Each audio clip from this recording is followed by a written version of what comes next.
Bonjour,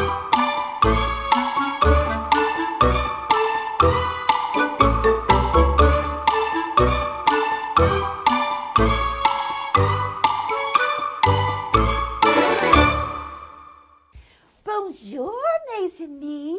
Welcome to the Fancy Nancy Book Club. I want to tell you another greeting in French today, and that is Joyeux Noël. Noël. Do you know what that means, Joyeux Noël? That means Merry Christmas in the country of France. And we are talking about Christmas today at the Fancy Nancy Book Club. I feel just so excited and splendiferous. It's just going to be so fun thinking about Christmas and all the special things that happen leading up to Christmas. Oh, there are so many traditions. Wait a minute, that's a fancy word you might not know. Traditions. That means a tradition is something that you do every year at a certain time, or a food you might have for your birthday. If you have it more than a couple of birthdays in a row, it becomes a tradition, and everyone looks forward to it and expects to do those things. Christmas is filled with many traditions. Maybe you bake cookies with your grandmother, and you do that every year. Maybe you go see a Christmas movie. Maybe you go to church at midnight and listen to the bells ring when it's Christmas time. Maybe you travel every year to your aunt's house. But those are traditions, and they're so much fun. And sometimes people start new traditions. They try something new. It's so much fun. Everybody wants to do it again. So now today, as we look at our books and our fun things and our serious things that we're going to talk about, I hope you think about traditions in your family too. The first book I want to share with you is called A Very Fuddles Christmas. And the author and the illustrator are the same person. His name is Franz Vischer. I love the cover of the book. The detail on the kitty cat is so good. This looks like a very fat kitty. Now, I don't mean to be rude, but he is a little plump. And that's because this kitty, Fuddles, is very, very spoiled and pampered. Pampered means someone just takes care of anything he might need. So he's just used to being treated like the king of the house.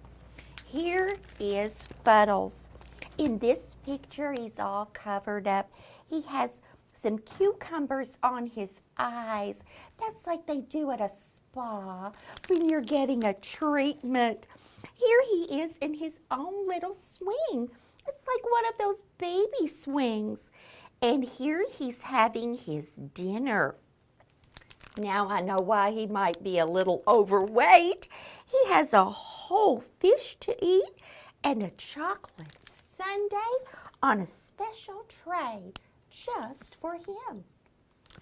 Now it might be fun to be spoiled, but it's not good when you think that everything in the world is about you. And that's kind of the way Fuddles thinks. And when the family starts getting ready for Christmas, he begins to smell beautiful, yummy aromas. And of course, he thinks the Christmas feast is just for him. Can you imagine a beautiful table full of all kinds of food, and the cat gets in it because he thinks he's so special, it's just his? That happens. And this illustration I want to share with you when Fuddles thinks that someone has set up a special climbing tree with toys just for him. He he starts to hear some words he's never heard before, like, "No, stop it, don't do that." Usually, he gets to do whatever he wants. Not this time. What's going to happen when Fuddles tries to open presents? What if Santa runs into Fuddles and he jumps in his bag? I don't know what that spoiled little kitty might do. But let's just say in this story, Fuddles learns some lessons, and he learns that the whole world is not just about him. And we know that. We know at Christmas it's a time of giving and thinking of others. I want to share with you about this author and illustrated Franz Fischer. I thought that the illustrations looked very beautiful, like they were almost like animations.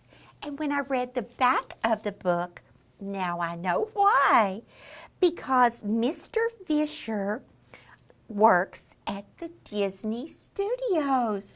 So maybe he has worked on some movies, illustrating some of the movies that we like to see that are animated through the Disney shows.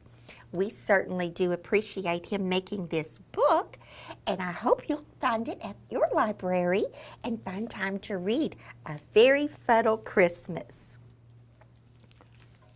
Have you ever thought about bears at Christmas time? They're usually hibernating, aren't they? They don't like to be out when it's cold. They stuff themselves with food and then sleep all winter and wake up in the spring.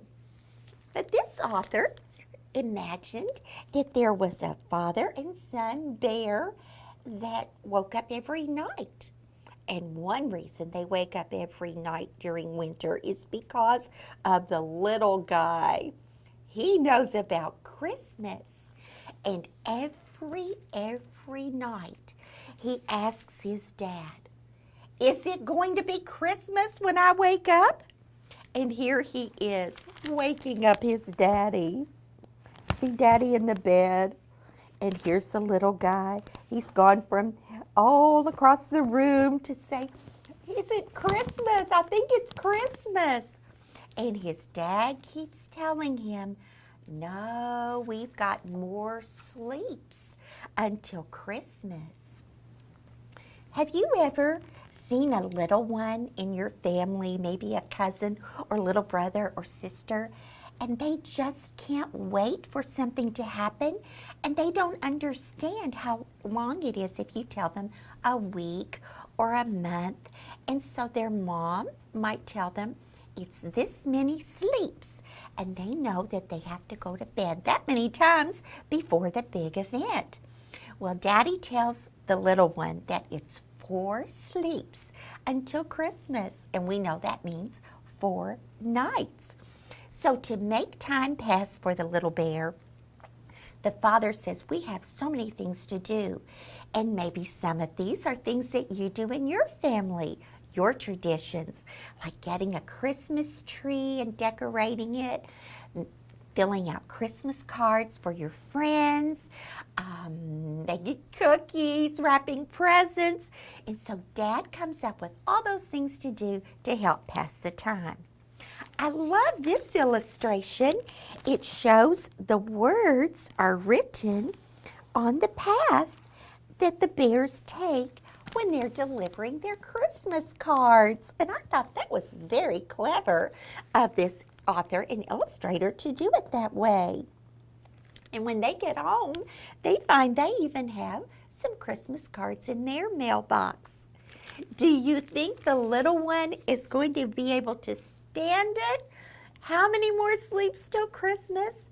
Well, that's just the way it is. When we're little, time seems to go so slowly, and it seems like forever between your birthdays or Christmases.